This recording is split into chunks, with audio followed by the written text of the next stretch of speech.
Good evening बच्चों। देखो बच्चों, आज की अपनी जो क्लास है, इस क्लास में अपने चर्चा करेंगे आरबीएसई बोर्ड एग्ज़ाम 2025। मतलब आपकी जो फरवरी या मार्च मान लो आप।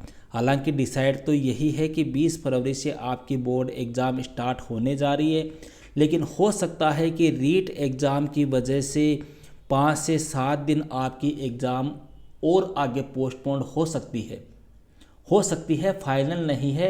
अभी तक यही माना जा रहा है कि आपकी बोर्ड एग्ज़ाम 20 फरवरी से स्टार्ट होगी।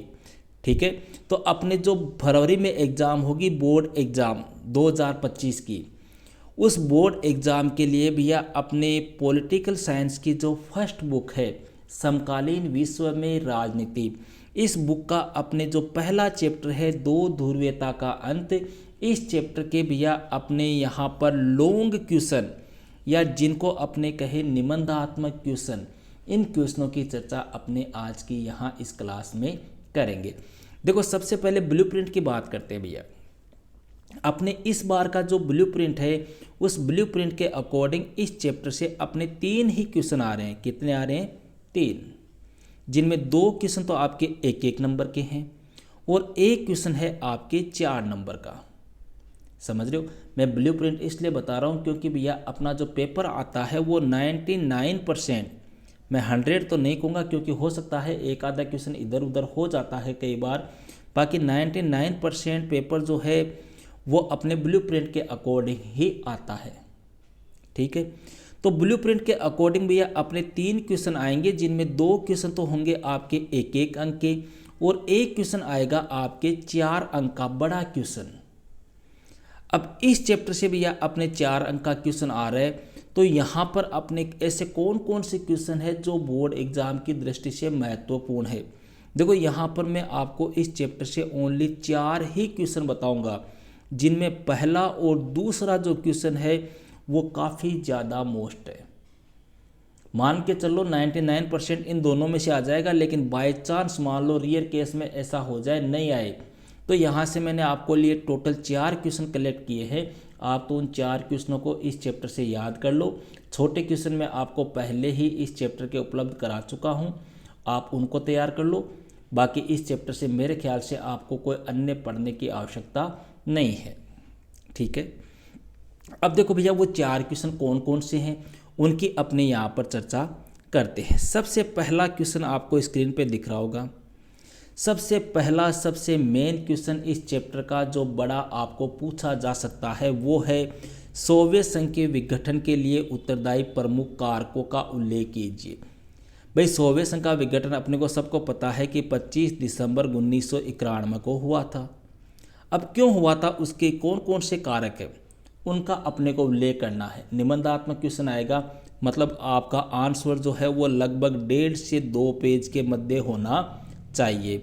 4 अंक आएगा, तो इसका मतलब कम से कम आपको 4 या 5 कारकों का उल्लेख तो करना ही करना है। अब जो बच्चे मेरे नोट्स से पढ़ रहे हैं, जिनके पास में मेरे नोट्स हैं, उनको मेरे ख्याल से घबराने की आवश्यकता नहीं। आप तो इस पर्सन को वहाँ पे मोस्ट लगा लो, और मैंने शायद आपको 5 या 6 हेडिंग लगवा के नोट्स कराए हुए हैं, आप तो उनको अच्छी तरह से रट लो। अब देखो, यहाँ पर मैं इसका आपको मोटा मोटा सॉल्यूशन बता दूं, हालांकि मेरा मकसद है आपको मोस्ट क्वेश्चन उपलब्ध कराना, फिर भी मैं मोटे मोटे आपको थोड़ा बता दूं। तो देखो भैया, पहली हेडिंग तो आपको लगानी है कि सोवियत संघ की जो राजनीतिक आर्थिक संस्थाएं थी वो अंदरूनी रूप से क्या हो गई थी, कमज़ोर हो चुकी थी।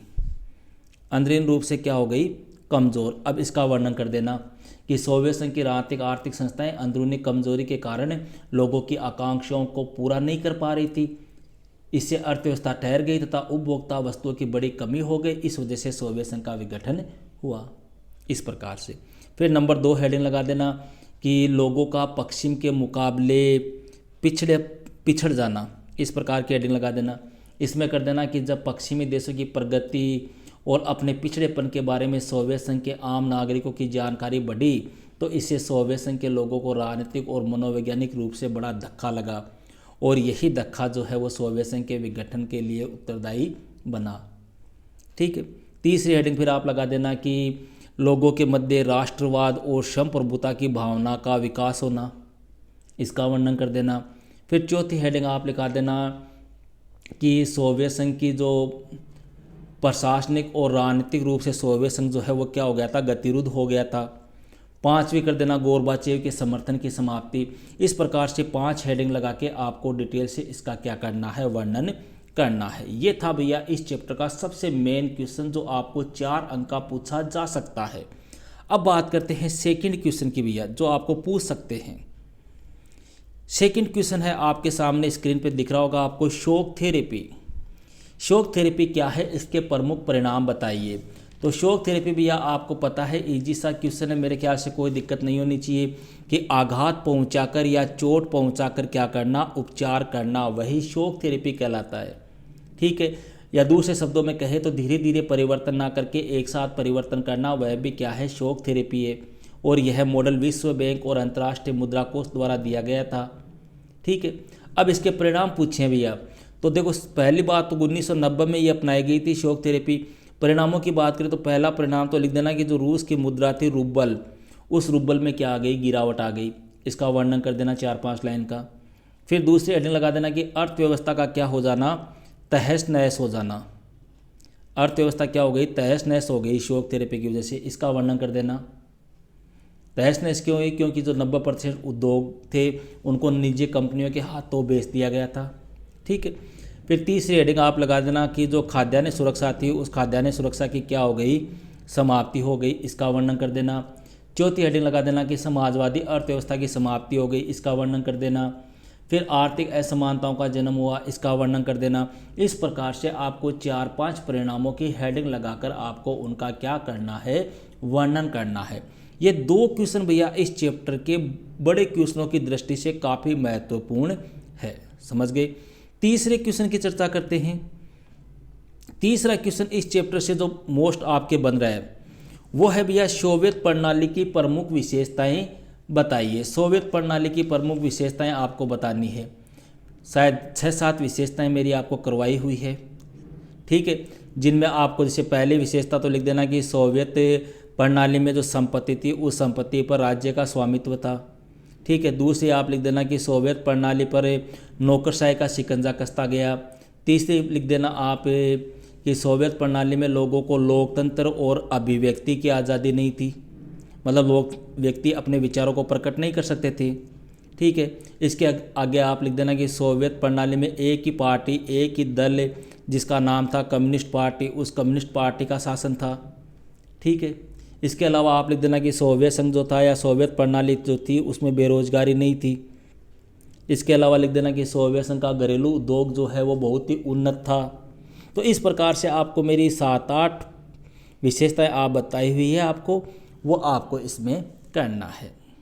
ठीक है, अंतिम क्वेश्चन भैया जो इस चैप्टर से आपको पूछा जा सकता है। हालांकि देखो, बनने को तो इस चैप्टर से 8 से 10 क्वेश्चन बनते हैं बड़े, लेकिन जो मेन क्वेश्चन है वो ये 4 ही है। और इन 4 में जो पहला और दूसरा है वो काफ़ी महत्वपूर्ण है, क्योंकि पहला और दूसरा क्वेश्चन ही ज़्यादातर आते हैं। आप पीछे के पेपर उठा के देखो, अगर आपके पास में पेपर नहीं है तो अपना जो टेलीग्राम ग्रुप है वहाँ पे मेरे पेपर डाले हुए हैं, उनमें आप देखो अगर बड़ा क्वेश्चन आया है तो या तो पहला आया है या दूसरा आया है।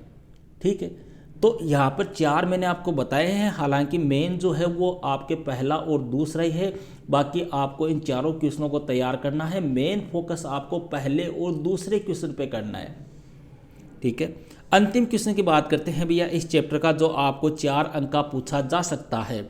वो है, मिखाइल गोर्बाचेव ने सोवियत संघ में सुधार क्यों किए।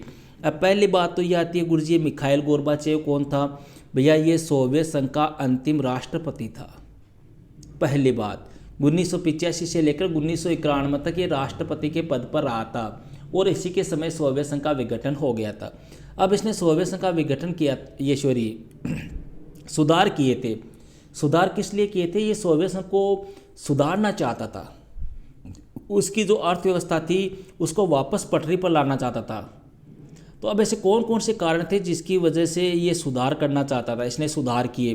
तो पहला पॉइंट तो लिख देना कि सोवियत संघ की जो अर्थव्यवस्था थी वह अर्थव्यवस्था गतिरोध हो गई थी, तो यह अर्थव्यवस्था को सुधारना चाहता था, इसलिए इसने सुधार किए। दूसरा आपने लिख देना कि यह सोवियत संघ के लोगों को पश्चिमी देशों के बराबर लाना चाहता था, फिर इसका वर्णन कर देना। तीसरा पॉइंट आप लिख देना कि सोवियत संघ जो था वो पश्चिम के मुकाबले काफ़ी पिछड़ चुका था, तो ये चाहता था कि सोवियत संघ भी जो है वो पश्चिम के बराबर पर आ जाए, इसलिए सुधार किए। फिर लिख देना कि सोवियत संघ में भ्रष्टाचार काफ़ी व्याप्त हो गया था नौकरशाही में, ठीक है, उस भ्रष्टाचार को समाप्त करने के लिए। इसके अलावा आप लिख देना कि सोवियत संघ में एक ही दल, साम्यवादी दल का शासन था, जिसका सभी संस्थाओं पर अंकुश था। यह दल जनता के प्रति जवाबदेह नहीं था। इस प्रकार से 5 से 6 हेडिंग लगा के आपको इस क्वेश्चन का आंसर देना है। क्लियर है भैया? तो ये थे अपने फर्स्ट जो चैप्टर है, फर्स्ट चैप्टर के बोर्ड परीक्षा की दृष्टि से बनने वाले निबंधात्मक क्वेश्चन या लॉन्ग क्वेश्चन। ओके भैया, तो मिलते हैं नेक्स्ट वीडियो में नेक्स्ट टॉपिक के साथ। That's all.